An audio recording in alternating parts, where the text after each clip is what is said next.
You're in the lobby for right now, by the way. Hey, everybody. Welcome. I'm Kristin Thompson. I'm so excited you're joining me for kind of like a walkthrough, a step-by-step guide utilizing the story of my client, Rose, who I'll introduce you to in a moment, because she's a great example of the transformation that A, I love to give people, and B, most people need. In other words, this is like the most common shift that I help people go through, which is going from getting talk compliments to getting clients and cash in the room. And it's actually very easy to do both, surprisingly. And I'll be curious to see what Rose has to say about it. I have experience on both ends of that spectrum as well. So when I first started giving talks, got some clients, but got a lot of times where I just got compliments, meaning you finish your talk and people are kind of patting you on the back and they're like, that was great. And you're thinking, okay, well, if it was so great, like, why aren't you hiring me? And then there's a kind of a magical shift that happens when we shift our approach to the talk. So we're going to dive into this today. If you're watching, be sure to say hi in the comments. They are a little bit delayed, but I see Aurora is on, and I'm sure a bunch of others of you are on, and many of you are going to watch this replay. This is going to be hugely beneficial because Rose is like one of my favorite clients. I'm so excited to introduce you to her. And her story, I think, is just so common. I think it's going to inspire you. And I hope it gives you some great lessons that you can implement right away to start rocking your talks at higher levels. Of course, if I can help you do that in 2020, reach out. That would be an honor. But first, let me bring Rose up to the stage. Let's see. In 3, 2, 1. Ta-da! The magic of Be Live. God bless technology. I cannot stand it. It is so fun. Rose, first, thanks for joining me. Thanks for having me. Those were such nice compliments.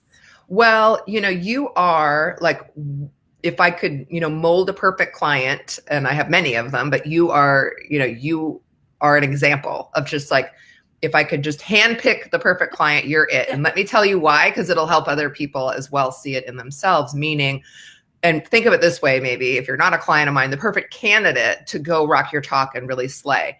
So for those of you who have not had the chance to meet Rose, I'll have her introduce herself, but she is an amazing stylist right here in foggy gray Portland, Oregon. She's an amazing stylist. She already had a great reputation, already amazing at what she did, and actually was already out speaking and had done some speaker training. So she wasn't a total noob. It's not like she didn't know what she was doing. She was really good. I happened to meet her at a networking event where she was speaking, and she was on stage. She was like emceeing. She was amazing, meaning she was really confident, really personable. She had the audience laughing. And I was like, that's my girl. How do I get her in my program? Now, that said, Rose, at that time, you were, is it true? I'm putting words in your mouth, that you were getting more compliments than clients when you would speak. Oh, yes. Yeah. Oh, yeah. That was the main, it was getting me way down about it because I was about to give up on the whole, I was just going to just go networking then. Just scrap it all. This does not work. Either the strategy doesn't really work and everybody's BSing us, or maybe I'm not really fit to do this and it's me and I like suck in some way that, can't be changed. And I think this is so common. We talk about this in the group, in private clients too, but in the group that I host, it comes up when people are kind of, getting their gears going, that you really want to be mindful that not getting results at your talk, don't take that so personally. And I'm sure we'll have you kind of touch on your own journey through that. But it's very easy to start getting down on yourself and thinking, people don't like my program, people don't like me, when that might not actually be the case. Dun, dun, dun. So before we get into all that fun stuff, I'll let you introduce yourself to everybody watching. Okay, well, I'm like Kristin said, I'm a wardrobe stylist here in Portland, but I also have virtual clients kind of all over. I have members all over the world now in my membership. I help basically women align their closets with their biggest goals. I have a background in marketing and psychology. Those are kind of my passions that kind of led me to helping women in this way. I just happen to be very good at the visual stuff and Yes. those things and stylish and all that stuff. But I don't even like to say I'm a fashion expert. Style is completely different than fashion, and I use fashion as a tool to help you feel more confident. The secret dream is just to get on the biggest stage and help as many women and girls as possible I feel love confident and go out there and do the thing. So I do that through membership. I'm an author. I have a book out on Amazon. I have a show on Amazon Prime now called Closet Goals. that. Woo, woo. Yeah. And even with all that said, even with all that hard work, I would still get up on stage and feel the vibes. Like, I don't even notice the people that aren't paying attention or might be like distracted. Like, I can zero in on the fun of it, have so much fun. And then I got off stage and nothing was like, the rubber just was not meeting the road. Yeah. And so I was about to just say, I guess this is not my venue. Yeah, not your cup of tea. Which is so interesting and not uncommon, which is why, I think this is such an important conversation to have. And I am having like the world's biggest hair day. So everybody just deal with it. We're going 80s hair today.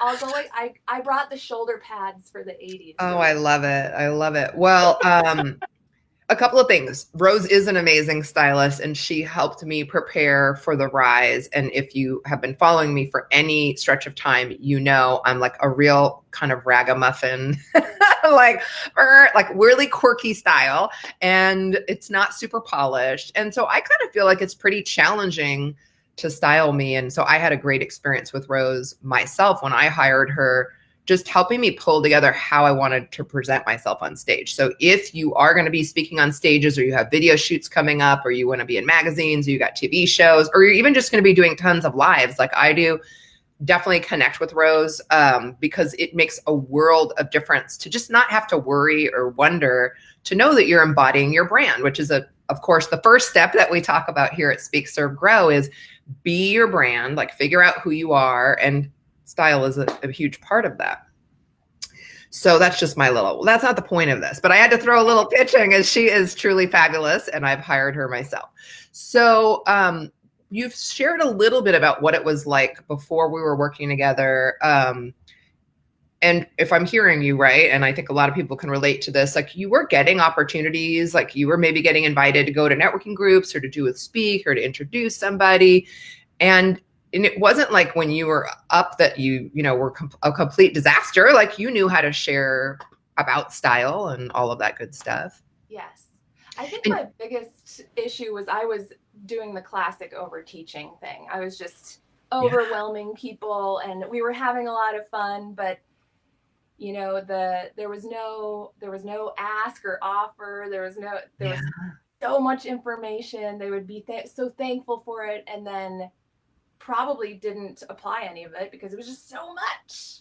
Yeah. And if you're watching and you have had that problem, or just us talking about it, you're going, oh boy, that's probably me, put teacher in the comments, because you are in good company. Like 99% of my clients are teachers, because I am a teacher at heart. Right. So if you've heard my masterclass or you've been in a talk of mine, you've already heard me touch on this, that, teachers, we have those caring hearts, which Rose has. She wants to help so many people, as you, whoever you are viewing, you are also probably in that same position. And the thing we want to do, the thing our brain tells us to do in response to that feeling is like, teach them everything, just give them everything. And then they're going to be so blown away. You don't even need to make an offer. It's going to be obvious, like, duh, you'd be an idiot not to hire me. But the crazy news is, do they hire you when you just give every good nugget you can think of? No, unfortunately. No. Now, let me just say this. It's bonkers, right? Like that's bonkers. It should work, but it doesn't work. And I have tested it. I mean, I was so resistant to making offers like you buy now in the room, here's the discount if you buy now in the room. I was like, I don't want to do any of that stuff. And I beat my head against a wall for a really long time, testing all of those other options. And beyond me and Rose, there's thousands of people that I've put through my course at this point, and we've all had that same experience. It doesn't work. Your brain is lying to you. It makes sense like in a logically, but that's just human behavior is not always logical, right? It's also your brain kind of keeping you safe, because think about it. It's Yes. saying, I'm going to show how good I am. I'm going to show them all the value, how valuable I am by just hitting them with all my knowledge. I'm going to like ratchet myself up to here. They're going to believe it. And also, I'm not going to do the unsafe thing, which is ask them. Woo! So scary. We don't want to ask. We don't want to ask. And by the way, if everyone's like, do you have lice? Why do you keep itching your head? No, I just washed my hair this morning, and it's drying. It's big. It's itchy. There's like a lot happening over here. So it's making me self-conscious. But here's the more important point. You're right. So much about not making the offer, and teachers are actually, wingers and teachers are both prone to this for very different reasons. Wingers, you're so confident, you don't have some of the problems that we have as teachers. You're a little more bold on stage, and you're less afraid of making the offer, but you'll teach so much content and you'll get so wily and kind of not follow a plan on stage that you'll go over time and you just won't have the time to make the offer. The teachers just want to avoid it altogether because we have all kinds of stories about why it's not a good thing to do. So we could come back around to why it is a good thing to do. But what was the big shift for you when we started working together? And then we'll share kind of like your big result that was very validating. But what do you feel like was the shift you made first that led then to your results? You know, I think it was just collecting more evidence and challenging myself. When I started listening to the courses that you gave me access to, when I started doing that, I was like, okay, so it's working for other people to do this thing that's the complete opposite than I've been taught. Yeah. And I feel safe doing. So maybe I'll just try it and I'll prove it wrong. I'll show them that actually it's just me. Okay. I will ruin that bell curve, people. Yeah. And I love that because that's the same thing that I do, by the way. I always say, like, consider it like a scientific experiment. When you're not sure about something, is like, just test it. You don't have to believe necessarily. Belief is nice, but we don't always have belief, and we can't go forward. We can't just not ever go forward because we are not fully believing, right? So you don't have to be a true believer. You can be like Rose and go like, I'm gonna prove her wrong. I'm gonna make this offer. I'm gonna follow these steps. I'm gonna use that order form and suck it. I'm not gonna make any sales, except you will. You really will if you fully follow the system, right? So when you obviously, or not you, obvious to you, not obvious to someone watching, you came and spoke on stage at the Rise Live event. It was, I think, the first time maybe that you spoke and made an offer to a group like that, like with the strategies in place, with the right order form. Am I right about that? Totally, because what I procrastinated is what I did. And I was doing all the way up until the Rise. I was practicing this talk, but I felt myself overteaching, and I felt myself just saying, I'll get it right I'll use my slides, the thing, it'll be fine. I'm like this weird mix between teacher and winger, because I like it when I can just improv a little bit. So, but when I actually like mapped it out with you privately first, and then did the course again and said, okay, these are my 6 things. These are the pulling these 3. I'll teach only these 3. I'll just give a little snippets, and promised myself that I wouldn't flake on the offer, and like do what every time I have a talk that ends up in compliments instead of sales, it is because I go right before I hit the offer. I'll just like I'll switch courses. I'll bail. Yeah, and we can sabotage ourselves all kinds of funky ways, but that's kind of the gift of having a talk structure and a strategy. If you craft your talk strategically, which is what Rose is talking about, that together, you know, we went through her talk piece by piece to make sure, how was she opening it? What was her attention getter? What are the right teaching points? And within those, What's enough to teach and where do we need to draw the line? There is always a fine balance. We definitely, the broad tip that I can give everybody watching is, you want to teach something really meaty, like a really good tip. You don't have to hide your best goods. Teach them, as long as that big nugget is something that people can get pretty quickly. It can't be a project. It can't be heavy. It can't be a downer. And it can't require like, oh, I have to now go back and do research and pull up a spreadsheet, right? That's a project. So it's about giving the right kind of nugget that gives somebody a big result, but kind of right there in the room, or it has an instantaneous feeling to it. And so doing that with you, obviously, put your talk in the right structure, which is the big difference, huge difference maker in terms of conversion. And then of course, the way you're making your offer, the order form, all of that, did that shift pretty dramatically from how you were doing it before as well? Yes, stepping into it and just saying, the right people are going to love it. The wrong people will just like fade away, and just, committing to it and not letting myself bail on the ending. That was kind of the key. And when I did it at the Rise and it completely worked, it ratcheted my confidence up so much even more. Just like it just builds on all this evidence. So I collected all this evidence, it built.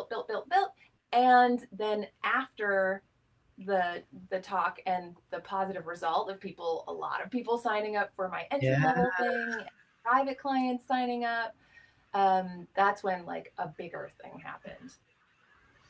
Dun, dun, dun. So what was your, now remembering that Rose was going from, giving talks, getting compliments, but not really getting clients, to at the Rise, what did you do over the course of that weekend? Over the course of the weekend, without the secondary thing that we'll get to, I was at about 7K. So she gave her talk. She immediately closed $7,000 in the room, and then I felt so confident. I went and called a higher end client and closed them for another 5K. Dun, dun, dun. I'm not very good at math. What is that? 15,000? Yeah. 15,000? No, wait. 12, but then, some of them up leveled later. So it kind of rounded up to 15,000. Okay. So 3 really important things that she just brought up. So one was her first time giving this talk from a stage, making an offer, is at my event, which by the way, I think is pretty terrifying. Like if you're going to make a cocktail for pressure, that would be it. To the so yeah, it's a funny thing. She just went straight into the deep end. So really conceivably it should have been like her worst results, meaning like the hardest talk in terms of pressure and people being in the room where we're learning about speaking and selling and all of that good stuff. So that can be an anxiety producing audience, but my audience is super friendly and they're really warm and they were totally cheering her on. But 7,000, then the confidence from that momentum, which cannot be understated. There are consequences, positive consequences that come from rocking your talk. This is one of them, is you're like, wait a minute, I know what I'm doing. So she reached out to somebody. She actually just took, when she signed up for our program, she got a little gift box. She took out my strategy session guide.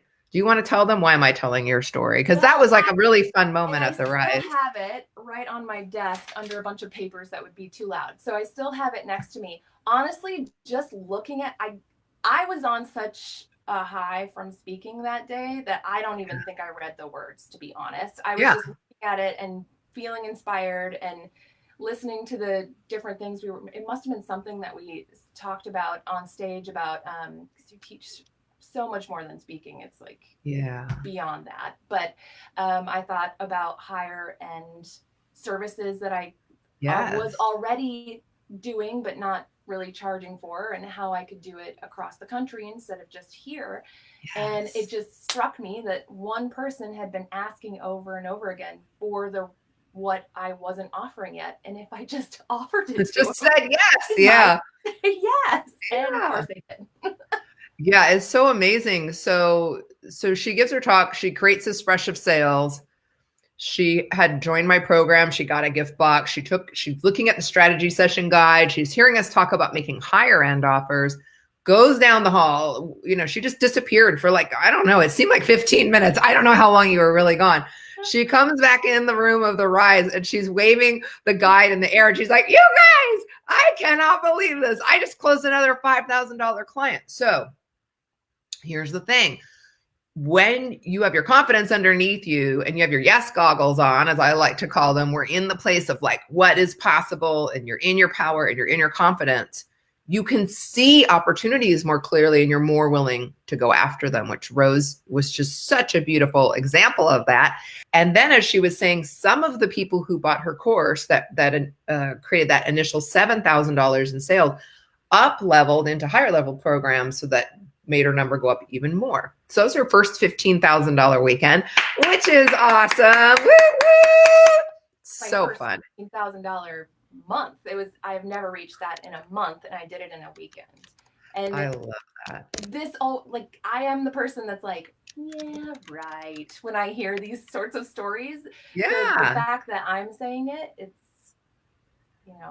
it takes commitment to do it when you're up on stage and like committing to it and not bailing on yourself. Yes. But when you do it, it works.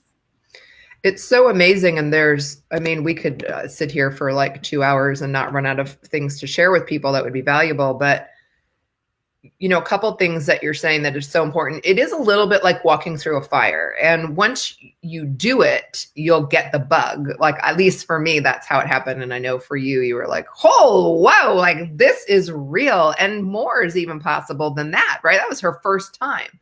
So there's a funny thing that happens where we have to be willing to leap. Like there's a point at which the thinking about it and thinking about it and talking about doing it and all the procrastinating, it's just holding you back from monster results. So maybe you could share, is there anything, let's say someone's watching right now and they're in that place where they're like, yeah, okay, Rose, whatever, like you're a unicorn, Kristin's a unicorn, and we're not, we're both we're not normal. We're quirky birds, but we're normal, like we're of normal intelligence, right? And we have normal levels of fear and we both procrastinate, like we're not perfect people. So what made you willing to walk through the fire, or what would you say to somebody to help them maybe be willing to kind of take that leap? I would say that it isn't like this instant magic thing. Like, you're right. It isn't instant and magic. I was right. It isn't instant and magic. You actually have to like put in this work and build yourself up and practice and craft it, and having somebody's guidance is what was the difference between me just going out there and spouting and teaching and absorbing all the love and then not getting any sales, to crafting it and getting some help. I would say that also that it's not always like this. Of course it's not always like this. Right after this one, I had a not so great one, but I know why it wasn't great. It was because I bailed all of a sudden at the last second. Like, I am learning this as well. At the same time, I'm doubling revenue, but from January to December of 2019, I doubled my revenue. I'm going to do it again this year as well. Yes. I'm mid-year, I swear it. I believe it. It's happening. But it didn't stop me from turning around and needing more practice and needing to work on it and coming back to Kristin and going, okay, this is what happened the next one. I totally bailed on the ending. And that's like, but I learned how to take accountability about it and recognize it and then change it for next time. Yeah, and it feels so much better to actually know, oh, I did that. Oops. And then you can fix it, right? And I mean, that's so much more empowering than like, oh, this sucks. It doesn't work. I'm wrong. My program sucks. It's like, oh, okay, I did a little misstep. So a couple of really important things. And, I talk about this often that, speaking is something that you really want to work on. Like, you just want to fall in love with doing it. And and plan on doing it like all year. Plan on giving talks. It doesn't mean you have to go speak every day, but give a talk every month. Give a couple of really big talks over the next year at someone's event or a conference or a workshop. But that regular, like, first off, it gets you so visible. Your authority bumps up a notch. Your visibility is high. It's really hard to generate leads and clients if nobody knows you're out there. So kind of committing to making yourself famous, which you have done famous even just in your own niche, in your own little microcosm that you swim in your local market. You can get famous really fast by speaking, which I believe, you have done a great job of, Rose. You're also on Amazon, right? You've got a book. You're putting these pieces together so that you can be known and that you're visible regularly. And when we do that with a strategy, then the leads and the clients can come towards us, right? Totally. And the strategy is important too, to not just like spread yourself so thin. I'm the classic, like, I'll do a podcast and I'll do the audiobook and I'll do this. And then, Yes. oh, why is there no sales? Because I wasn't actually doing money-making activity of like getting out in front of people and doing the thing. I was hiding behind a lot of tasks on my list. Yeah. I mean, it's huge. It's why, I don't do little like 30-day, hire me for 30 days. I honestly never, you can go through my Rock Your Talk course and you can do that on your own. But people who coach with me, like, we work together. Like, we're going to get into it. We're going to build your business with speaking. We're going to work on that skill. And it is something you want to be doing regularly, and it's not going to be a perfect path, and that's all okay. You're going to have talks that are wonky, and you're going to have talks that are blockbusters that just completely skyrocket you to new levels, which you have experienced. Yes. Yay! Commit to it and believe in myself and to like do the thing. It's all mindset, guys. It's so creepy how much we can get in our own way. Yeah. So would that be like, if you were going to give someone the number one takeaway, is it the mindset? I'm hearing mindset and strategy. Mindset, strategy.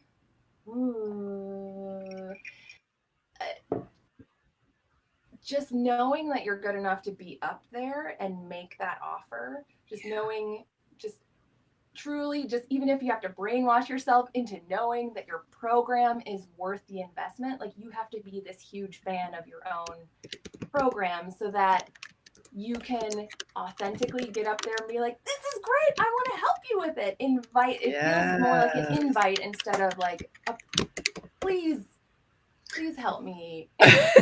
please help me. I like that. Let me help you, please. Like, yeah. And we do teach, as much as would never call myself a mindset coach, we do talk a lot about the pieces that really are mindset, I suppose. And I think it helps that I'm a super anxious person. I was really scared to make offers. I chickened out.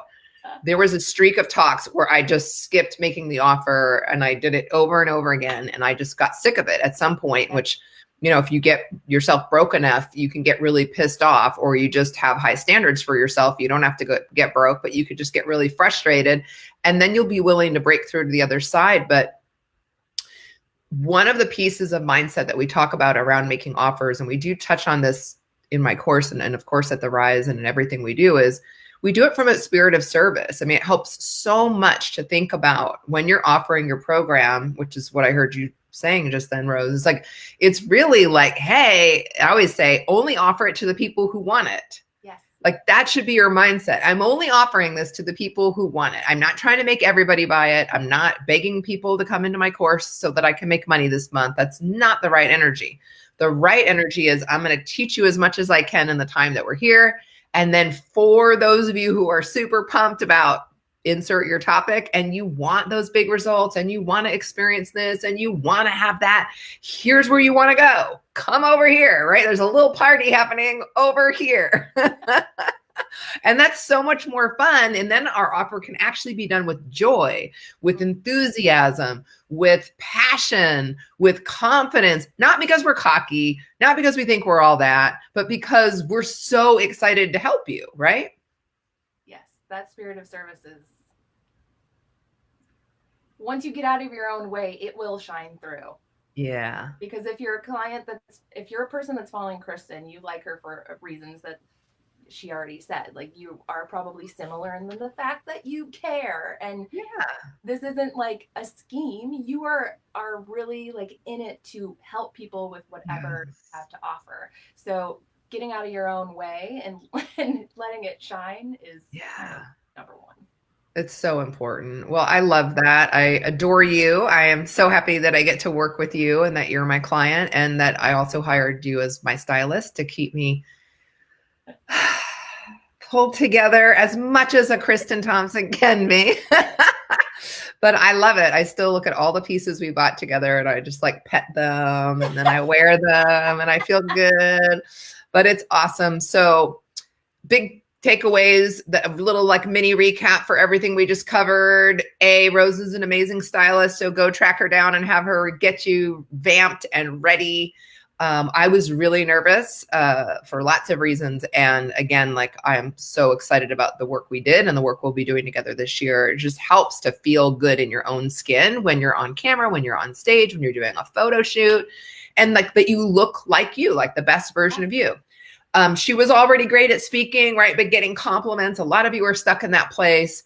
The big shift was strategically crafting that talk, making sure she wasn't over teaching, that the teaching points were super impactful, gave the most bang for the little bit of time that she can share, and that people can just grasp it and use the tip immediately.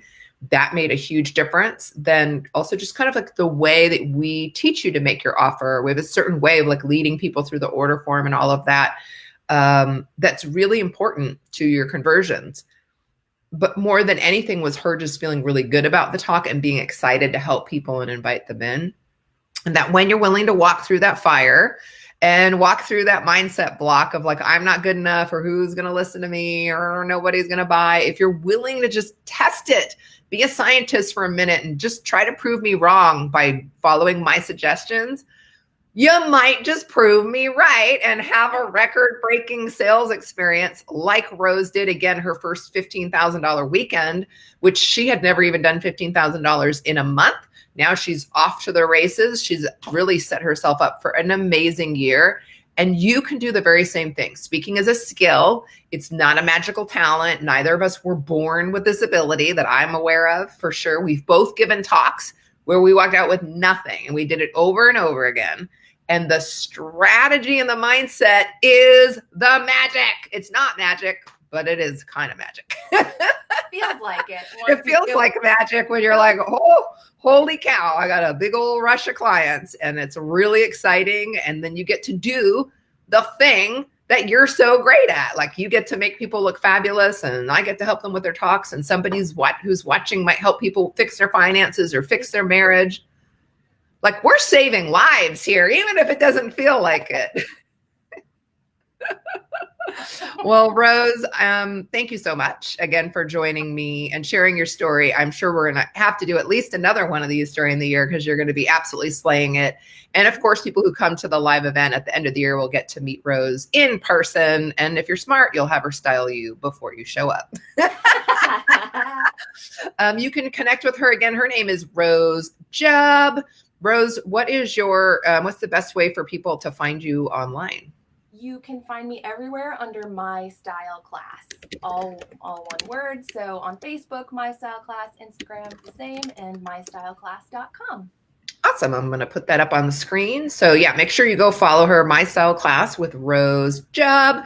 She's a little bucket of joy and an amazing stylist. But more than anything, I hope that her story has inspired you to go for it.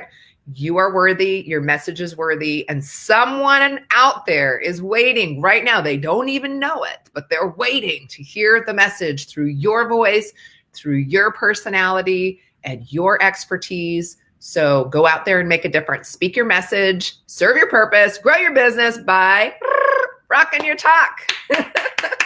And we'll see you back here soon. Bye, everybody. Thanks, Rose. Thank you.